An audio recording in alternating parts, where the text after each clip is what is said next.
The property market is a roller coaster. Before you ride, read. One magazine covers the who, what, when, where, why and how of property investment. Australian Property Investor Magazine.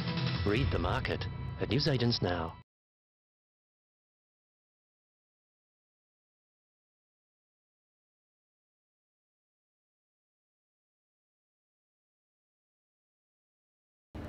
Average residential real estate, not all residential real estate by any means, but the average Australian home in the average Australian city actually holds its value simply because the ease of pressure on people by cutting interest rates is greater than the pressure on the market that comes from rising unemployment. In the last recession, 1990-91, a severe recession, double-digit unemployment, the average Australian home actually held its value. Most people don't consider that. Expensive houses, they're too expensive, they're falling in value.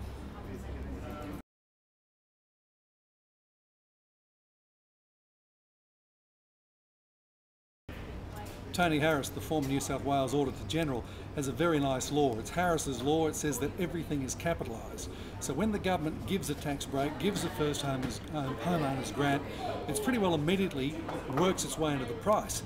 I'm actually not a big fan of first home ownership grants. This one you could justify. It did provide some extra impetus to the market just when it needed it. I think it's a case-by-case matter. You've got to end it sometime.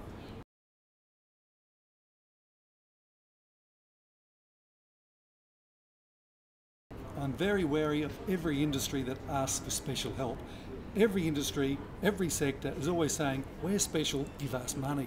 Property's no different. The government's responsibility is to the overall economy, and it's a very difficult task that they're taking on in the usual two ways. The Reserve Bank's cutting interest rates, that's the monetary policy stimulus.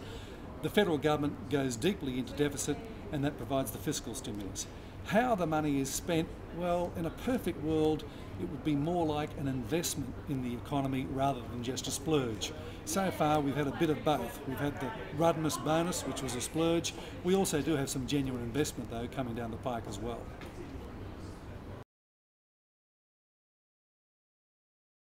Going on the work that Rory Robertson from Macquarie Bank's done, on all the figures the Reserve Bank has done, it looks like homes around the average in Australia, $450,000 and less in the state capitals, will hold their value.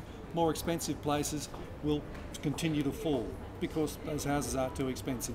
Now, the property market, you can't talk about one property market in Australia. That's nonsense. Each city, each regional area, almost each group of suburbs have their own mini markets in there. On average, your average home, your cheaper home, holding up. Stuff that's above average, probably continuing to fall.